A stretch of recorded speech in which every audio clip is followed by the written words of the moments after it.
Buenos días, hermanos, Dios les bendiga a todos y cada uno de ustedes. Damos muchas gracias a Dios que nos hace otra vez el favor de prestarnos la vida y la necesaria salud para estar aquí congregados en su nombre, lo cual es un grande privilegio que se nos otorga, que Él haya querido y haya hecho posible que estemos aquí nosotros, porque es su voluntad, no la nuestra. Todo se hace conforme a su voluntad. Bien, damos gracias a Dios entonces, y vamos a empezar este mensaje que sigue siendo con el tema al Dios no conocido. Vamos a la parte número 14. Parte número 14. Esta parte 14 tiene dos partes. La primera parte la veremos hoy y Dios mediante el próximo domingo, si el Señor no viene antes o no nos recoge, pues aquí estamos, ¿verdad? La segunda parte de Al Dios no conocido, la número 14. Vamos a la introducción. Y yo les hago unas preguntas. ¿Qué vas a hacer el día de hoy, hermano? ¿O qué planeas hacer la semana que está iniciando? Hay un hombre, así como tú y como yo en la Biblia, que un día se levantó por la mañana y quizás, me quiero imaginar, que como acostumbraba, se postró en sus rodillas para orar a Dios. Y ese día tuvo una visión de parte de Dios que cambió completamente el resto de su vida. Vamos a ver esa visión en Isaías capítulo 6, versículos del 1 al 9. No es todo completo, solo son unas partes de esta porción de la Biblia. Dice: en el año en que murió el rey Usías, vi yo al Señor sentado sobre un trono alto y sublime. Por encima de él había serafines, cada uno tenía 6 alas, y el uno al otro daba voces diciendo: Santo, Santo, Santo, Jehová de los ejércitos. Y los quiciales de las puertas se estremecieron con la voz del que clamaba. Después oí la voz del Señor que decía: ¿a quién enviaré y quién irá por nosotros? Entonces respondí yo: heme aquí, envíame a mí. Y dijo: anda y di a este pueblo. ¿Ya supieron de qué personaje se trata? ¿De qué color es el caballo blanco de Napoleón? Estamos en el libro de Isaías y el personaje es Isaías, el profeta Isaías. Ahora vamos a ver, dice Dios: anda y di a este pueblo. Vamos a ver cómo se dirigió él al pueblo para decirles que el mensaje era de parte de Dios. Vamos a ver algunas partes sobre esto en Isaías capítulo 10, porciones de los versículos entre el 12 y el 13. La parte que quiero resaltar, cómo les decía él de parte de quién eran las palabras que él les iba a hablar. Dice: pero acontecerá que después que el Señor haya acabado toda su obra en el monte de Sión, esto está en el versículo 12, luego en el 16 dice: por esto el Señor Jehová de los ejércitos enviará debilidad sobre sus robustos. Luego versículo 23, pues el Señor Jehová de los ejércitos hará consumación ya determinada en medio de la tierra. En el 24, por tanto, el Señor Jehová de los ejércitos dice así. Y en el 33, he aquí el Señor Jehová de los ejércitos desgajará el ramaje con violencia. ¿Qué notamos en todos estos versículos que leímos, tanto de Isaías 6:1 como estos de Isaías capítulo 10, 12 al 33? ¿Qué notamos en la manera como Isaías le llama a Dios, como se refiere a Dios? Notamos que Isaías conocía a Dios, especialmente en el aspecto que vamos a estudiar el día de hoy. Hemos estado viendo a Dios en varias de sus características y hoy vamos a ver esta. Dios es Señor. A ver, repítanlo todos.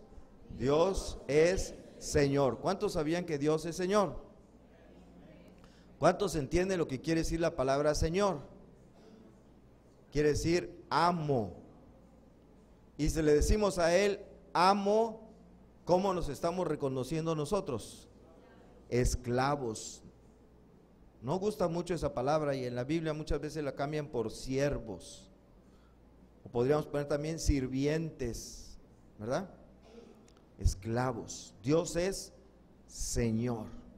Desde el principio de su llamamiento, que está ahí en Isaías 6:1, Isaías reconoció a Dios como Señor. Ahí en el versículo 1 dice, vi yo al, ¿qué? Al Señor, dice. Dice, cuando murió el rey Usías, vi yo al Señor. Menciona esto. Pero Isaías no solamente reconoció a Dios como Señor, sino además entendió lo que significaba que era Señor. ¿Qué significa decirle a Dios Señor? O que Dios es Señor, se lo digamos o no. Él entendió perfectamente y lo vemos en el versículo 8 de Isaías 6, cuando Dios dice, ¿a quién enviaré y quién irá por nosotros? ¿Qué contestó él? Heme aquí, envíame a mí. Está reconociendo que Dios es su Señor, porque él dice, heme aquí, envíame a mí. Y muchos cristianos el día de hoy sí dicen que Dios es Señor, que Jesús es Señor, y ahorita cantamos varias alabanzas, si se fijaron, que tenían ese tema, Jesús, Señor de la creación, Señor santo y puro, etcétera, etcétera, ¿verdad? ¿Se fijaron? Que todos tenían ese tema de Señor. Y lo cantamos y decimos que Él es Señor, pero muchos cristianos no entienden, como entendía Isaías, qué significa que Dios es Señor.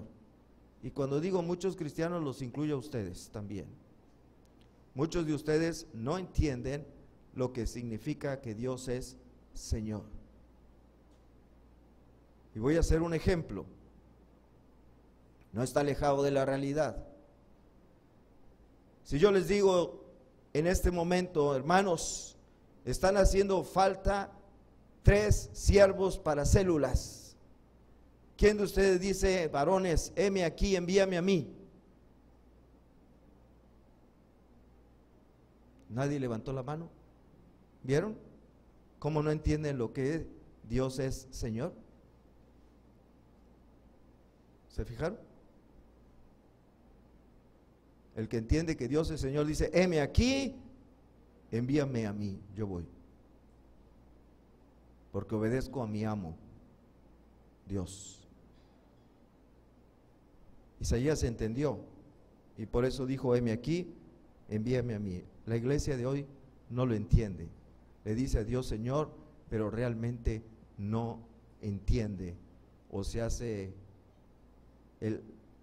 como que no entiende lo que significa ser Señor. Ahora, ¿qué importancia tiene esto?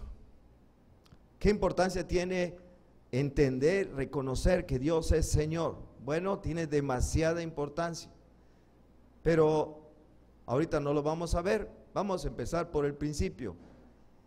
Él es Señor ¿de qué? ¿Señor de qué? Y la respuesta es, Él es Señor de todo. Señor de todo. O si quieren también digo, de todos, para incluir personas. ¿Están de acuerdo? ¿Por qué no dijeron, heme aquí, envíame a mí? Él es Señor de todo, Él es Señor de todos. Y cuando digo todo es literalmente todo, porque todas las cosas son de Él y para Él. Miren, bajémonos de esa nube en la que a veces nos creemos que estamos como seres humanos y que nos ha metido la psicología humana. Romanos 11:36 dice, porque de Él y por Él y para Él son todas las cosas. A Él sea la gloria por los siglos. Amén. Porque de Él y por Él y para Él son todas las cosas. ¿Cuáles? Todas las cosas. Y ahí estamos incluidos nosotros también. A Él sea la gloria por los siglos. Amén. De manera que Dios es digno de ser Señor sobre todas las cosas. ¿Por qué? Porque Él las hizo. Como Él las hizo, son de Él. Y además las hizo para Él, para su gloria, para manifestar su gloria, hizo las cosas. A veces nos levantamos y vemos el sol. ¡Ay, qué hermoso sol hizo Dios para nosotros, para alumbrarnos durante el día! Y qué bonita lumbrera hizo en la noche para alumbrarnos en la noche. No hizo el sol para nosotros, ni hizo la luna para nosotros. ¿Para quién la hizo? Dice ahí Romanos. La hizo para Él, no para ti. La hizo para Él, para su gloria. ¡Ay, qué hermosas montañas y los árboles frutales! Qué magnífico Dios que nos hizo árboles de mango, de jovito, ahorita que está de moda. No la hizo para nosotros, lo hizo para Él. Porque de Él, por Él y para Él son todas las cosas. Bájate de esa nube, hermano. Tú mismo fuiste creado y yo para Él, para su gloria. Así dice, a Él sea la gloria por los siglos. Amén. ¿Sí quedó entendido esto?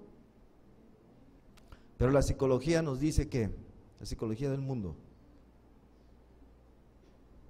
Bueno, muy bien. Así que entonces Dios es Señor de todas las cosas. Y vamos a ver algunas de esas cosas. Dios es Señor sobre la naturaleza. Empecemos con esto. Dios es Señor sobre la naturaleza. Miren, en la Biblia leemos algunos acontecimientos que se apartan de lo normal, del comportamiento normal que tiene la naturaleza. Y esos acontecimientos que se apartan del comportamiento normal que tiene la naturaleza, le llamamos milagros, ¿verdad? Decimos, ocurrió un milagro porque ocurrió algo que no es normal que suceda en la naturaleza. Y vamos a ver algunos ejemplos de esos milagros, de esos acontecimientos que no obedecen las leyes de la naturaleza que hemos conocido. Por ejemplo, el diluvio. El diluvio es uno de esos acontecimientos. Dice en Génesis 7, versículos 17 y 19, abreviando todo lo que describe el diluvio, dice, y fue el diluvio 40 días sobre la tierra. ¿Cuántos días fueron? 40 días. ¿Quién le ha tocado alguna vez una temporada en donde llueva 40 días seguidos, mañana, tarde y noche sin parar y con una intensidad tremenda? ¿Alguna vez ha ocurrido eso en sus vidas? En mis 60 tantos años no me ha tocado ver eso. Dice, y las aguas crecieron y alzaron el arca y se elevó sobre la tierra. Y el 19 dice, y las aguas subieron mucho sobre la tierra y todos los montes altos que había debajo de todos los cielos fueron cubiertos. ¿Esto es normal? ¿Una lluvia así? Ya quisiéramos tantitito de esa lluvia, ¿verdad? Llover intensamente. Oiga, ¿cómo debieron haber sido las nubes? ¿Cuánta cantidad de agua para que cayera durante 40 días sin parar y que el nivel del agua subiera en toda la superficie del planeta Tierra por encima de los montes más altos que hubiera? ¿Se imaginan eso? ¿Cuánta agua sería? ¿Verdad que no es normal eso? No es normal. Ahora preguntamos, ¿cómo fue posible esto? ¿Cómo fue posible esto?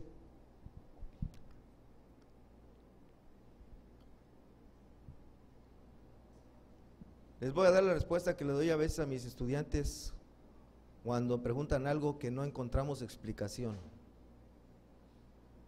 La respuesta es un SDS. ¿Sí se acuerdan? Ya se los he dicho otras veces. ¿Qué quiere decir, Sandy? Solo Dios sabe. Solo Dios sabe. ¿Cómo fue posible? Solo Dios sabe. La ciencia no lo puede explicar. Solo Dios sabe cómo pudo haber sucedido una cosa así. Dios lo hizo, la naturaleza obedece a Dios porque Él es Señor sobre la naturaleza y Él ordenó que cayera ese diluvio y la naturaleza simplemente obedeció lo que Dios le mandó. Bueno, otro ejemplo, los israelitas cruzan el mar. Éxodo 14, versículos 21 y 22 dice: y extendió Moisés su mano sobre el mar, e hizo Jehová que el mar se retirase por recio viento oriental toda aquella noche. Y se volvió el mar en seco, y las aguas quedaron divididas. Entonces los hijos de Israel entraron por en medio del mar en seco, teniendo las aguas como muro a su derecha y a su izquierda. ¿Cómo pasó esto? ¿Cómo sucedió eso? Imagínense, está el mar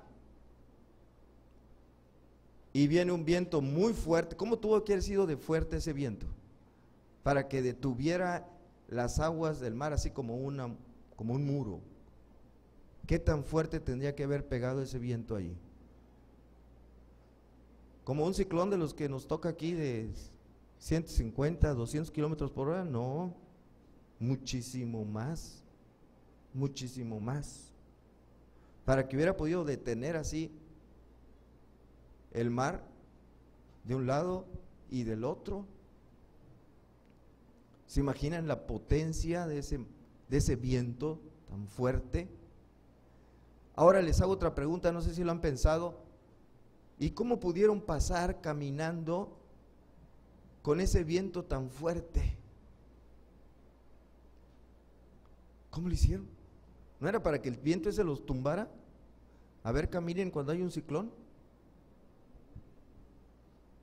Es bien difícil, ¿verdad? Y peligroso además. Bueno, eso era peor que un ciclón, muchísimo más fuerte que un ciclón. Y ellos caminaron como si nada y llegaron al otro lado. ¿Cómo fue eso? ¿Cómo fue? Pues fue otro SDS, ¿verdad? Solo Dios sabe. ¿Cómo le hizo Dios para hacer eso? Simplemente la naturaleza obedeció a Dios, porque Él es Señor sobre la naturaleza. Otro ejemplo, por ahí, tenemos el maná. Éxodo 16, versículos 14 y 15 dice: y cuando el rocío cesó de descender, he aquí sobre la faz del desierto una cosa menuda, redonda, menuda como una escarcha sobre la tierra, y viéndolo los hijos de Israel se dijeron unos a otros: ¿qué es esto? Porque no sabían qué era. Entonces Moisés les dijo: es el pan que Jehová os da para comer. A los israelitas les cayó literalmente del cielo la comida. Nada más tenían que recogerla y llevársela a la boca y ya. Ahora, ¿saben durante cuánto tiempo cayó maná del cielo? 40 años.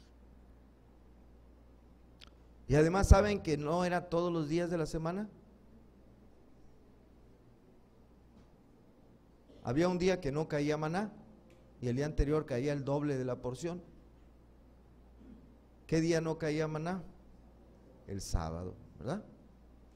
Entonces imagínense, domingo, lunes, martes, miércoles, jueves, viernes, maná, maná, maná, maná, y el sábado, nada. Recogían porción doble el viernes y les duraba para el sábado. Y luego otra vez volvía a caer maná. La caída les caía así del cielo, ¿verdad? No tenían que trabajar, ni cazar, ni cosechar, o sembrar y cosechar, nada de eso. Dios les mandaba del cielo el alimento. ¿Cómo puede ser eso posible? ¿Cómo pudo ser eso posible? ¿Cómo le hizo Dios para hacer eso? ¿Quién lo puede explicar científicamente? Bueno, sigue siendo otro SDS, ¿verdad? Solo Dios sabe cómo le hizo para hacer eso. Y además otra cosa más aquí, esto no les va a gustar a las mujeres. Les encanta ir allá al Liverpool o algunas de esas tiendas modestas, ¿verdad? Para comprar su ropa. Aunque ya tengan mucha ropa, quieren comprarse más. Y zapatos también. Dice Deuteronomio 8:4, tu vestido nunca se envejeció. ¿Durante cuánto tiempo estamos hablando? 40 años. Yo también veo otro fenómeno aquí. Porque yo si me pongo la ropa de hace 40 años, no me queda. Pero ellos sí, 40 años, quiere decir que algo más que ahí no dice la Biblia, no engordaron. 40 años y no engordaron. Tu vestido no se envejeció sobre ti, ni el pie se te ha hinchado en estos 40 años. De estar de pie, caminando, ¿cómo se ponen los pies, las piernas? Se empiezan a llenar de sangre, ¿verdad? Se hinchan. Bueno, y hablando de pies, Deuteronomio 29:5 dice, y os he traído 40 años en el desierto, vuestros vestidos no se han envejecido sobre vosotros, ni vuestro calzado se ha envejecido sobre vuestro pie, ni la ropa, ni el calzado se les gastó, se mantuvo como nuevo. No tenían que ir a la tienda a comprar ropa nueva, ni zapatos nuevos. Por eso dije que no les iba a gustar a las hermanas, porque a ellos sí les gusta, ¿verdad? Aunque no necesiten, hay que comprar porque es la moda. Ya pasó de moda ese vestido. Bueno, su ropa no se le cambiaba y dice, los pies no se le hinchaban, ni los zapatos se le gastaron. Compárenlo con los migrantes que han venido últimamente aquí. Caminan unas semanas y ya no aguantan. Cuando los han entrevistado, se suben a las camionetas a la fuerza, a los camiones, a los trenes, a lo que sea, porque ya no aguantan seguir caminando. Y además los zapatos ya se les deshicieron de caminar. Y solo unos días o semanas que han caminado. En cambio, los israelitas 40 años y nada les pasó. Ni se les hincharon los pies, ni se les gastaron los zapatos, ni se les gastó la ropa. Y además les caía el alimento del cielo. ¿Cómo fue eso posible? Eso no es normal, ¿verdad? Pero las cosas obedecen a Dios, porque Él es Señor sobre la naturaleza. ¿Se fijaron? Él es Señor. Otro parecido al que vimos hace ratito, el cruce del río Jordán. ¿Sí se habían fijado que hay dos ocasiones donde el pueblo de Israel cruzó en seco? Primero fue el mar, la Biblia dice Mar Rojo, bueno, los encabezados, quién sabe cuál fue, pero el cruce del río, ahí sí dice Jordán. Josué 3, 15 y 16, Josué capítulo 3, versículos 15 y 16, dice, cuando los que llevaban el arca entraron en el Jordán, y los pies de los sacerdotes que llevaban el arca fueron mojados a la orilla del agua, me brinco al 16, las aguas que venían de arriba se detuvieron como un montón bien lejos de la ciudad de Adám, que está al lado de Zaretán, y las aguas que descendían al mar del Arabá, al mar salado, se acabaron y fueron divididas, y el pueblo pasó en dirección de Jericó. Aquí tenemos otra vez el mismo fenómeno que en el mar, pero ahora es el río Jordán, se abre y ellos pasan en seco. Cuando el arca, los que llevan cargando el arca, sus pies se mojan en el agua del río Jordán, ¡zas!, se abre y pueden pasar a pie, perfectamente bien. ¿Cómo sucedió eso? Bueno, solo Dios sabe, ¿verdad? Solo Dios sabe. La toma de Jericó, ahora para la escuela bíblica de vacaciones, se hizo una representación de esto, excelente, ¿verdad? Aquí, pues, damos gracias a Dios por la sabiduría y la capacidad que dio a los hermanos que participaron en esto, ¿verdad? Pues nos representaron el muro y se cayó así, ¡pah! Cuando gritaron bien fuerte, que hasta un niño se puso a gritar aquí, porque, bueno, dice la Biblia en Josué 6:20, entonces el pueblo gritó y los sacerdotes tocaron las bocinas, y aconteció que cuando el pueblo hubo oído el sonido de la bocina, gritó con gran vocerío. ¿Lo tienes por ahí, Abraham, grabado todavía? A ver, ponlo tantito para que lo oigamos. Entonces el pueblo gritó y los sacerdotes tocaron las bocinas. Y aconteció que cuando el pueblo hubo oído el sonido de la bocina, gritó con gran vocerío, y el muro se derrumbó.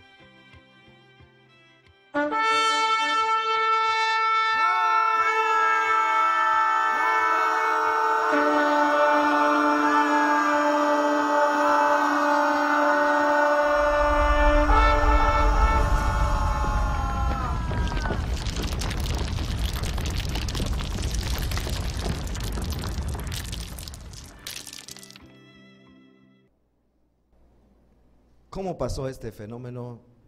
Solo Dios sabe. Dios lo ordenó y sucedió. Este también está totalmente inexplicable, quizá el más difícil de explicar o de entender y de creer. El sol se detiene. Josué capítulo 10 versículos 13 y 14 dice, y el sol se detuvo y la luna se paró hasta que la gente se hubo vengado de sus enemigos. ¿No está escrito en el libro de Jacer? Y el sol se paró en medio del cielo y no se apresuró a ponerse casi un día entero. Y no hubo día como aquel, ni antes ni después de él, habiendo atendido Jehová a la voz de un hombre, porque Jehová peleaba por Israel. ¿Cómo pudo suceder esto? ¿Que el sol ahí se quede? Ya sabemos que es la tierra la que gira alrededor de su eje, y al girar el sol le va dando en una parte y en otra parte. ¿Se detuvo el giro de la tierra? ¿O el sol se movió para que aun cuando la tierra girara se siguiera iluminando el mismo lado? ¿Quién sabe? ¿Y cómo le hizo para que no se provocaran tremendos maremotos, no sé, movimientos del mar y cosas así? Ni la menor idea tengo. Pero sucedió porque Dios es Señor. Dios es Señor. Y las cosas le obedecen a Él. Así que, resumiendo, ¿cómo hizo Dios todo esto? ¿Cómo hizo Dios que el sol se detuviera? ¿Cómo hizo Dios que las murallas de Jericó se cayeran? ¿Cómo hizo Dios que el mar se abriera para que pasaran en seco? Etcétera, etcétera, etcétera. ¿Cómo le hizo? Algunos han tratado de dar una explicación científica, es decir, una explicación que satisface las leyes de la naturaleza para decir cómo fue que sucedieron estos eventos. No, pues que una cometa pasó muy cerca del planeta Tierra, o que fue una emanación muy fuerte electromagnética desde el Sol, o que las murallas entró en frecuencia de resonancia, etcétera, etcétera. Le buscan, pero por más que le busquemos, no le vamos a encontrar una explicación científica, una explicación que satisfaga las leyes naturales que conocemos. Sencillamente fue un acto de la voluntad de Dios, que es Señor sobre todas las cosas y las cosas le obedecen a Él. Le obedecen lo que Él dice y hacen lo que Él quiere. También el Señor sobre las enfermedades, las bacterias, los virus, las infecciones, todas las células del cuerpo obedecen a Dios, porque Él es Señor. Y vamos a ver algunos casos en la Biblia, por ejemplo, fiebre. Empiezo por una muy fácil. Cuando tienen fiebre, ¿cómo se curan de la fiebre? A ver, Tommy, ¿qué te ponen? ¿Qué te da tu mamá? Ah, chihuahuas. Un antibiótico para la fiebre. Ay, qué exagerada es tu mamá, ¿eh? Un paracetamol, una cosa así, ¿verdad? Tempra, bueno, ya está más lógico, ¿verdad? O una aspirina o algo así. Bueno, Mateo 8, versículos 14 y 15. Vino Jesús a casa de Pedro y vio a la suegra de este. Nótese que Pedro era casado y tenía suegra. El que dicen que fue el primer papa era casado, tenía suegra. Postrada en cama, con fiebre. ¿Y quién? Jesús vino a la casa, dice, y tocó su mano y la fiebre la dejó y ella se levantó y le servía. ¿Cómo quitó la fiebre Jesús? ¿Usó tempra? ¿Usó alguna aspirina? ¿Hielo con agua o agua en una bolsa?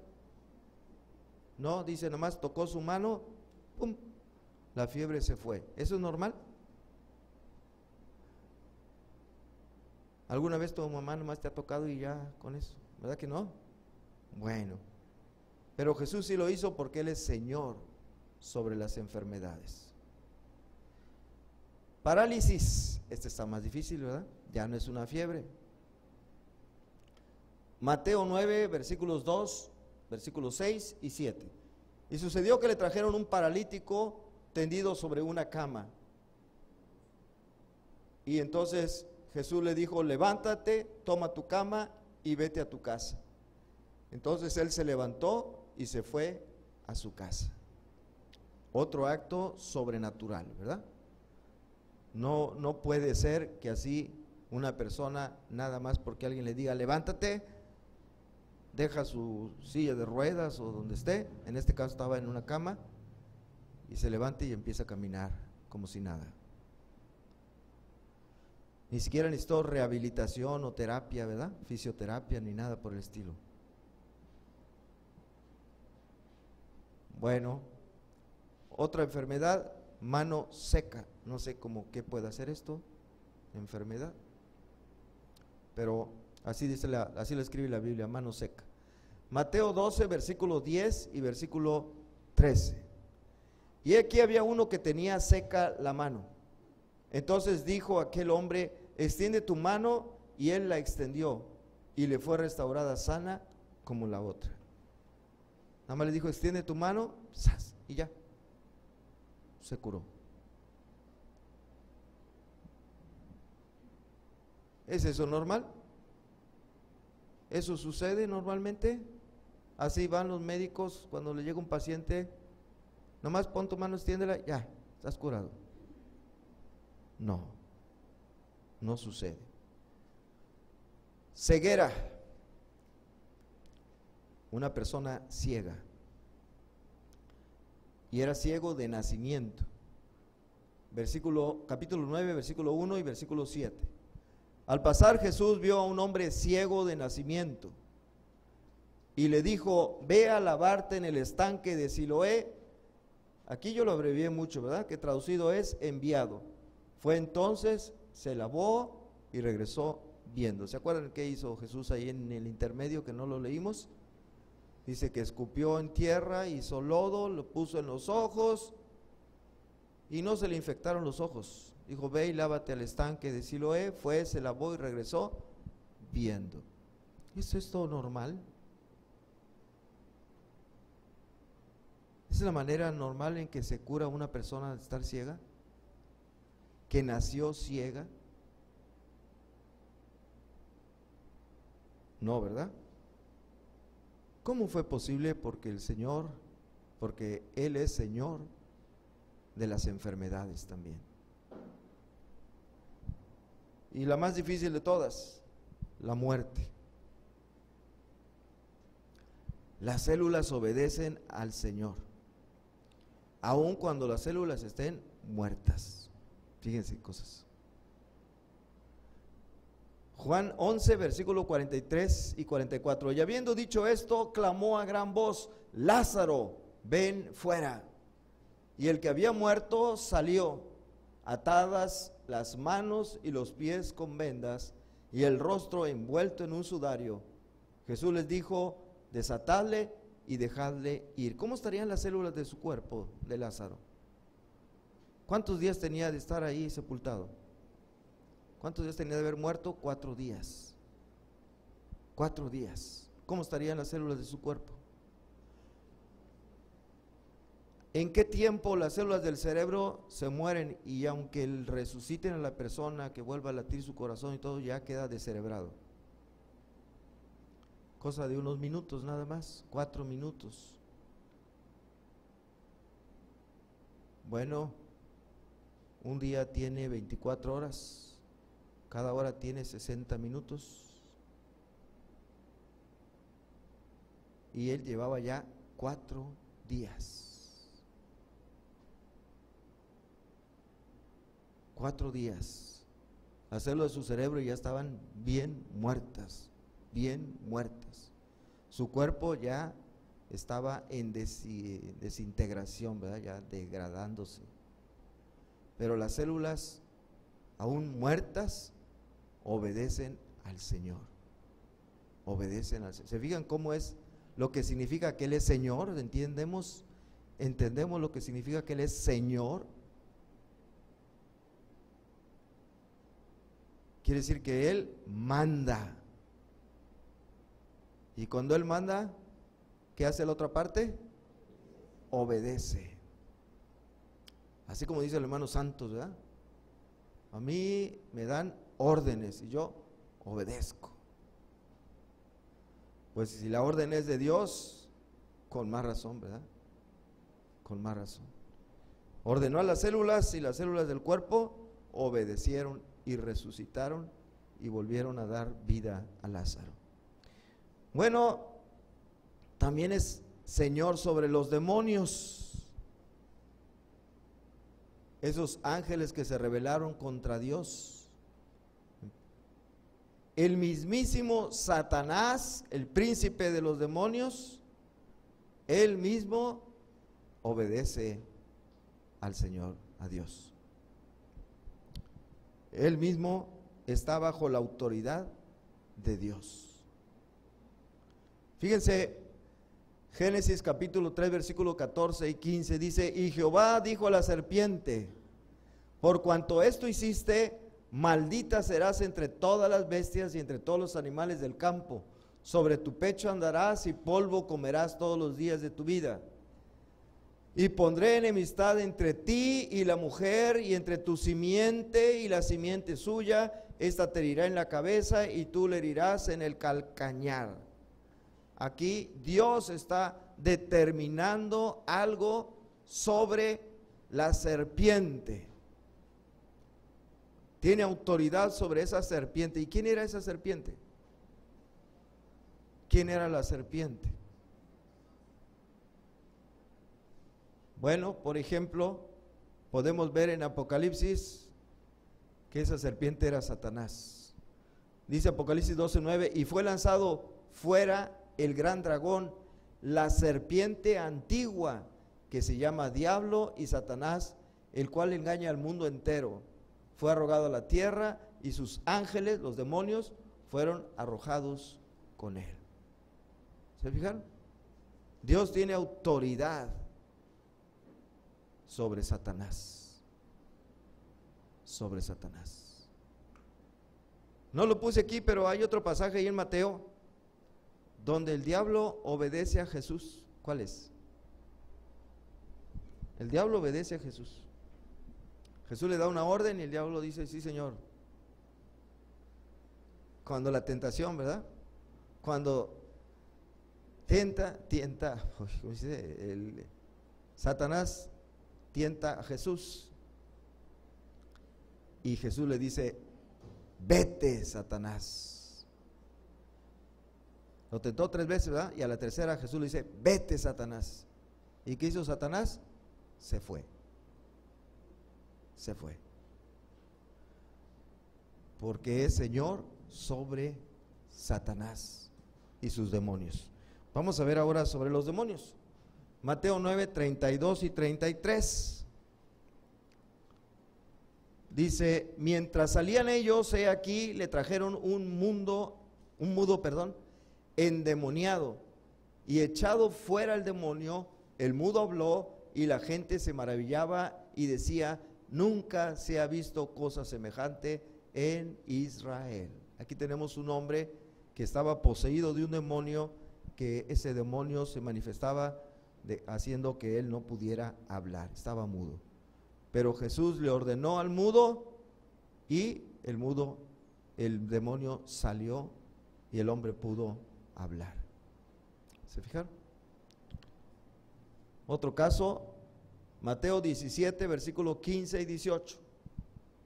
Un papá que va con su hijo, que también estaba con un demonio, y le pide a Jesús. Dice: Señor, ten misericordia de mi hijo, que es lunático y padece muchísimo, porque muchas veces cae en el fuego y muchas en el agua. Y entonces dice el 18: y reprendió Jesús al demonio, el cual salió del muchacho, y éste quedó sano desde aquella hora. ¿Se fijaron? ¿Qué notamos? Que Jesús tiene autoridad sobre los demonios, le obedecen. Y un último que es algo general, Mateo 8, 16, dice: y cuando llegó la noche, trajeron a él muchos endemoniados, y con la palabra echó fuera a los demonios y sanó a todos los enfermos. Entonces Dios tiene autoridad sobre la naturaleza. Las cosas de la naturaleza le obedecen. Dios tiene autoridad sobre las enfermedades. Toda enfermedad, virus, bacterias, infecciones, lo que quieran, cáncer, lo que sea, obedecen al Señor, a Dios. Y también tiene autoridad sobre los demonios y sobre el mismo Satanás.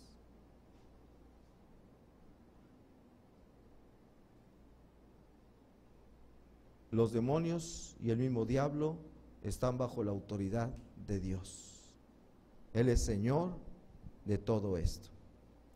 Y ahí vamos a dejar por hoy este tema: Dios es Señor. Vamos a la conclusión. Dios creó el universo con todo lo que en este hay: objetos, cosas, y una gran diversidad de clases de vida. A su creación, Dios le impuso leyes que la gobernaran, tales como la ley de la gravedad, la ley de la conservación de la energía y la materia, la ley de la biogénesis, las leyes de la termodinámica, la ley del movimiento de los cuerpos, etcétera, etcétera, etcétera. O sea, Dios creó las cosas y les impuso leyes, les dictó leyes que tienen que obedecer. Si ustedes se van al techo de este lugar y luego caminan hacia la orilla y se avientan, ¿qué les va a pasar? Su cuerpo va a obedecer una ley que puso Dios, ¿verdad? La gravedad. Y se van a venir para abajo. No está muy alto, no, posiblemente, si acaso se quiebran un hueso por ahí, o tal vez ni eso, ¿verdad? Pero su cuerpo obedece la naturaleza. Esas leyes, ¿quién las puso? Dios, ¿verdad que sí? Dios. Ahora les hago una pregunta: ¿a quién le puso Dios esas leyes? ¿A quién se las puso?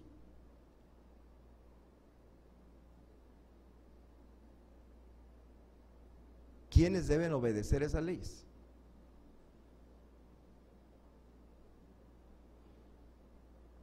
Pues la naturaleza, lo creado por Dios, ¿sí? no Dios, sino lo que creó Dios. Dios creó y le puso leyes a lo que creó, no se las puso a él. ¿Me explico? Los que deben obedecer las leyes son todo lo que él creó, incluyendo nosotros. No él. No él. Por eso digo, cuando los científicos buscan la explicación que satisfaga las leyes de la naturaleza para los milagros que hace Dios en la Biblia, no lo van a encontrar. Porque Dios ahí está no haciendo lo que Él puso como leyes en la naturaleza. Porque Él puede hacer lo que se le pegue la gana, Él es soberano.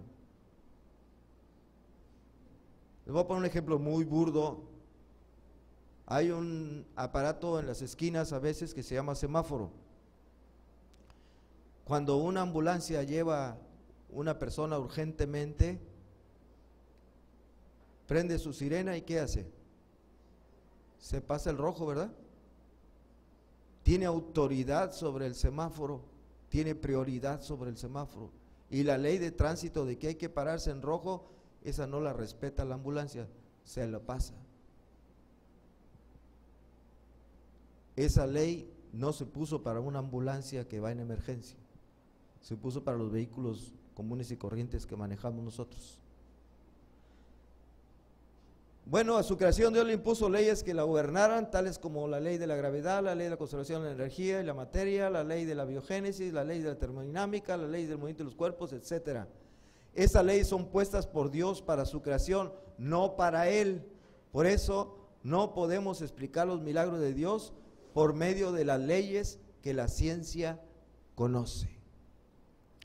De manera que Dios puede hacer lo que quiera y lo hace, aunque vaya en contra de las leyes que puso a la naturaleza. ¿Me explico? Dios lo puede hacer. Él no está obligado. Por ejemplo, Jesús cuando atravesó la pared y se presentó con sus discípulos, ¿qué hubo? ¿Se puede atravesar un cuerpo la pared? Él lo hizo. Está violando una ley de la naturaleza. Inténtenlo, por favor. Una de dos, o se dan un golpazo o tumban la pared. Pero no podemos pasar por ella, ¿verdad? Bueno, de manera que Dios puede hacer lo que quiera y lo hace, aunque vaya en contra de las leyes que puso a la naturaleza. Porque, con esto termino, Dios es Señor soberano sobre la creación y sobre sus leyes. Señor, te damos gracias por tu palabra que nos enseña lo grande que eres tú, el respeto que te debemos tener, la obediencia que debemos tener a ti, o si no nos vamos a tener a las consecuencias, porque tú eres Señor. Las cosas te obedecen, el mar, las enfermedades, los demonios te obedecen. Con más razón nosotros deberíamos obedecerte. Gracias. Ojalá que todos, con tu ayuda, podamos entender lo que significa que tú eres Señor, como lo entendió Isaías. Y cuando algo se necesite en tu obra, todos estemos dispuestos a decir: heme aquí, envíame a mí. Te rogamos esto y te damos gracias en el nombre de Cristo Jesús. Amén.